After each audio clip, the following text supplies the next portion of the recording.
श्रीरामाचे आवडते धान्य कुठले? याचं उत्तर दडलंय एका भांडणात. चला तर मग बघूया काय आहे हे भांडण.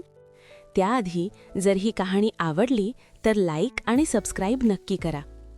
भगवान श्रीरामांनी रावणाचा पराभव केला आणि ते अयोध्येला जायला निघाले.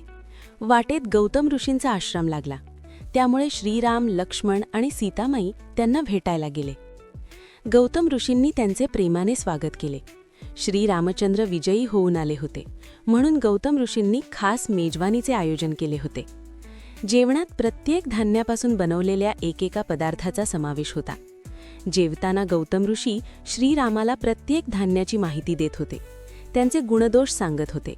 शेवटी ते म्हणाले, या सर्व धान्यांमध्ये नाचणी सर्वश्रेष्ठ आहे. हे ऐकताच तांदळाला राग आला.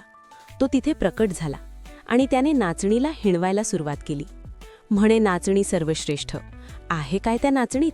ना रंग ना रूप, छोटे छोटे दाणे आणि काळा सावळा रंग, कशी वेडी बिद्री दिसते. मी हंसासारखा तांढा शुभ्र आहे, मला तर फुलासारखा सुगंध येतो आणि म्हणून लग्नात, इतर मंगल कार्यात अक्षता म्हणून मिरवण्याचा मान माझाच, म्हणून मीच धान्यात श्रेष्ठ. हे ऐकून नाचणीचाही संयम सुटला.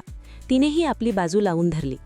मी नसेन दिसण्यात सुंदर, पण गरीब असो किंवा श्रीमंत, मी भेदभाव न करता सगळ्यांचे पोट भरते. शब्दाने शब्द वाढत जातो. शेवटी या दोघांत श्रेष्ठ कोण हे ठरवण्याची जबाबदारी श्रीरामांवर येऊन पडते. श्रीराम म्हणतात की मी गेली 14 वर्ष घरापासून लांब आहे. मला घरी जायची ओढ लागली आहे. तेव्हा मी आधी अयोध्येला जातो. तिथे जाऊन मी 6 महिन्यांनी परत येईन आणि मग माझा निर्णय देईन. पण तोपर्यंत तांदूळ आणि नाचणी दोघांना 6 महिने तुरुंगात डांबून ठेवण्यात यावे. राम अयोध्येला निघून जातात आणि इकडे तांदूळ व नाचणीची रवानगी तुरुंगात होते. 6 महिन्यांनी जेव्हा राम परत येतात तेव्हा या दोघांना तुरुंगातून बाहेर काढतात. तांदूळ खराब झालेला असतो आणि त्याला कीड लागलेली असते. नाचणी मात्र जशी असते तशीच बाहेर येते. हे बघून प्रभू राम म्हणतात, तांदूळ आणि नाचणी दोघांवरही सारखीच आपत्ती कोसळली, पण तांदूळ खराब झाला आणि नाचणी तशीच राहिली, म्हणून ते आपले मत नाचणीच्या पारड्यात टाकतात.